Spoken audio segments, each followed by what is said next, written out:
Shiko, unë kam një problem, dëgjo, o miku im, unë kam një problem shumë të madh. Mua njeri nuk më imponohet dot me forcë.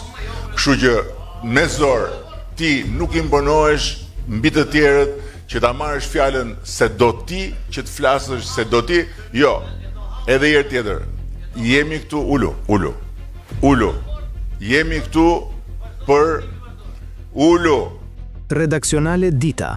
Çfarë është debati i kryeministrit Edi Rama me fermerin në Divjak? Kush e mendon thjesht si një episod komunikimi të ashpër është gabim. Ky është një moment zbulese, jo për fermerin. Ata I dim që janë lënë thjesht të mbjetojnë me thërrime ose të largohen. Identifikon mënyrën se si pushteti e kupton sot veten. Veçanërisht identifikon largësinë e tij reale nga parimet e së majtës që pretendon të përfaqësojë. Një fermer I vogël kërkon mbrojtje nga konkurenca e mallrave të importuara. Përgjigjja që merr është se nuk mbyllen kufijt dhe se kjo është absurde. Këtu kemi një keqkuptim themelor të rolit të së majtës në një ekonomi sociale. Asnjë e majtë serioze në Europë nuk e ka ndërtuar veten mbi idenë e tregut të lirë absolut.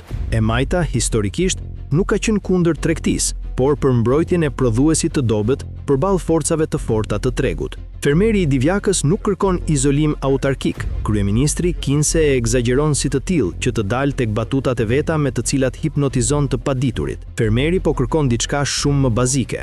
Kërkon një shtet që të mos e lër vetëm përballë dumpingut dhe importeve. Ti përgjigjesh kësaj ankese me logjikën e konkurrencës së lirë, është një gjuhë që e majt nuk është. Ajo që bën Rama është të sillesh si arbitër I ftohtë I tregut, absolutisht e papranueshme. Nëse një parti që I thot vetes e majt nuk është mbrojtëse e atyre që janë më të pambrojtur, kjo parti nuk ka fare busull ideologjike. Ky argument po përdoret për të justifikuar braktisjen e fermerëve dhe prodhuesve të vegjël. Flitet në emër të hapjes dhe integrimit. Integrim pa mbrojtje sociale. Kjo nuk është progres, është pabarazi e mbrojtur institucionalisht.